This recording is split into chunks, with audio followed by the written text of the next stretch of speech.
8 ಜಿಲ್ಲೆದಾಗ ಜಿಂಕೆಗಳ ಕಾಟ ಮಿತಿಮೀರೈತಿ. ಅದಕ್ಕೆ ಸಂಬಂಧಪಟ್ಟ ಇಲಾಖೆಯ ಅಧಿಕಾರಿಗಳು ಇದಕ್ಕೆ ಗಮನ ಹರಿಸ್ತಾಯಿಲ್ಲ. ಅವನು ಅವಕ್ಕೊಂದು ಇರಾಕೊಂದು ತಾಣಾರ ಮಾಡ್ಬೇಕು, ಇಲ್ಲ ಅಂತಂದ್ರೆ ಅರಣ್ಯಕ್ಕೆ ಬಿಡ್ಬೇಕು. ಆ ಕೆಲಸ ಮಾಡೋಲ್ರ.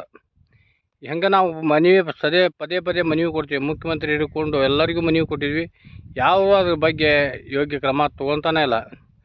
ಸಂಬಂಧಪಟ್ಟ ಈಗ ನೋಡ್ರಿ, ಸಾಕಷ್ಟು ಅದರ ಅರಣ್ಯ ಇಲಾಖೆಯಿಂದ ಅಂತೇಳಿ ಸಾಕಷ್ಟು ಪರಿಹಾರ ಬಂದಿರ್ತೈತಿ. ಆ ಪರಿಹಾರ ಎಲ್ಲಿ ಹೋಯ್ತು ಅನ್ನೋದು ಗುರ್ತಾಗೋಲ್ದು.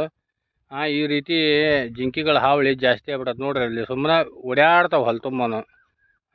ನಾವು ಯಾರನ್ನ ಕೇಳೋಣ್ರಿ? ಸರ್ಕಾರ ಬಿಟ್ರೆ ರೈತರಿಗೆ ಬರೇ ಒಂದಲ್ಲ ಒಂದು ಹಾನಿ ಹಾಕ್ಕೊಂತಾನೆ ಬರತ್ತೆ. ಒಮ್ಮೆ ಅತಿವೃಷ್ಟಿಯಾಗಿ ಹಾನಿ, ಒಮ್ಮೆ ಮಳೆಯಾಗಿ ಹಾನಿ, ಈ ಚಿಗರಿ ಕಾಟದ ಹಾನಿ. ಹೀಗಾಗಿ ರೈತ ಸಹಾಯಕತನ. ರೈತನ ಉಳಿಸ್ಬೇಕಂದ್ರೆ ಶೀಘ್ರ ರೈತರಿಗೆ ಯೋಗ್ಯ ಪರಿಹಾರ ಸರ್ಕಾರ ಘೋಷಣೆ ಮಾಡ್ಬೇಕಂತೇಳಿ ನಾ ಈ ಮೂಲಕ ಸರ್ಕಾರಕ್ಕೆ ಒತ್ತಾಯ ಮಾಡ್ಕೊತೀನಿ. ನಮ್ಮ ಹೆಸರು ಬಸವರಾಜ್ ಯೋಗಪ್ಪನವರು.